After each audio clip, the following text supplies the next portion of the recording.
ಸರ್ಕಾರಿ ಮಾದರಿ ಪ್ರಾಥಮಿಕ ಶಾಲೆ ಕುರನಹಳ್ಳಿಯಲ್ಲಿ ಅಚ್ಚುಕಟ್ಟಾಗಿ ಒಂದು ಶಿಕ್ಷಣ ಬೋಧನೆ ನಡೆಯುತ್ತಿದೆ. ಶಿಕ್ಷಣ ಅಚ್ಚುಕಟ್ಟಾಗಿ ಬೋಧನೆ ನಡೆಯಬೇಕಾದರೆ ಅದಕ್ಕೆ ಪೂರಕವಾದ ವಾತಾವರಣವನ್ನು ಸೃಷ್ಟಿ ಮಾಡಬೇಕಾಗ್ತದೆ, ಪೂರಕವಾದ ಪರಿಸರವನ್ನು ಸೃಷ್ಟಿ ಮಾಡಬೇಕಾಗ್ತದೆ.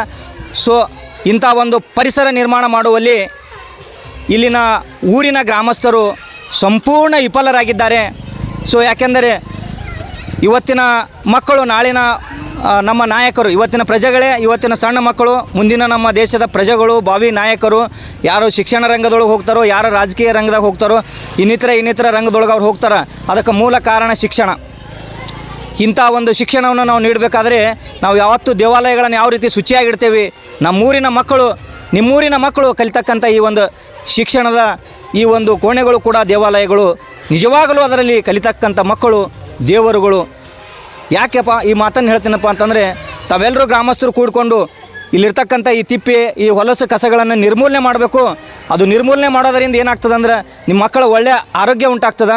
ಈ ಒಂದು ತಿಪ್ಪಿ ಕಸ ಕಡ್ಡಿ ಇರೋದರಿಂದ ಈ ಹುಳಗಳ ಸಂಖ್ಯೆ ಹೆಚ್ಚಾಗ್ತಾವೆ. ಈ ಹುಳಗಳ ಸಂಖ್ಯೆ ಹೆಚ್ಚಾಗಿ ಸೊಳ್ಳೆಗಳು ಹೆಚ್ಚಾಗಿ ಮಕ್ಕಳಿಗೆ ಆ ಒಂದು ಕಚ್ಚದಾಗ ಮಲೇರಿಯಾ ಮತ್ತು ಇನ್ನಿತರ ಬೇರೆ ಬೇರೆ ರೋಗಗಳಿಗೆ ಮಕ್ಕಳು ತುತ್ತಾಗ್ತಾರೆ.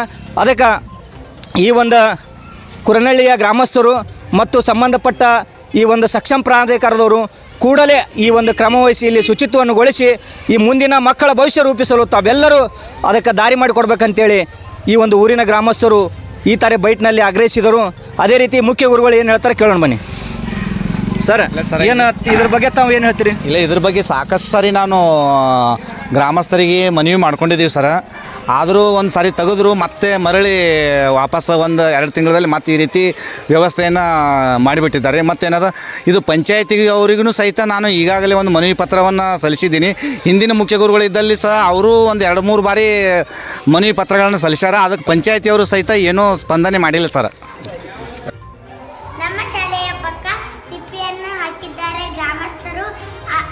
ಅದರ ಸಂಬಂಧ ನಮ್ಮ ಶಾಲ್ಯಾಗ ಪಾಠ ಕೇಳೋಕ್ಕಾಗಲ್ಲಾಗ್ಯದ. ಎಲ್ಲ ಗದಾಡ ಹಾಕ್ಯಾರೆ, ಹಾಮಚ್ಚ ಹೇಳೋದು ಎಲ್ಲ ಬರ್ಲಾಗ್ತವ, ದುರ್ವಾಸನೆ ಬರ್ಲಾಗ್ತದ, ಮತ್ತು ಸೊಳ್ಳೆಗಳು ಬಂದು ಕಚ್ಚಲಾಗ್ತವ. ನಮ್ಗೆ ತಡ್ಕೊಳಕ್ಕಾಗಲ್ಲಾಗ್ಯದ. ಅದ್ರ ಸಲಕ್ಕೆ ಹೋಗ್ಯಾರೆ, ಗ್ರೌಂಡ್ ಹಾಕೋದು ಪಾಠ ಕೇಳಕತ್ತೀವಿ. ನಮ್ಗೆ ಓದೋದು ಹೌಸ್ ಅದ.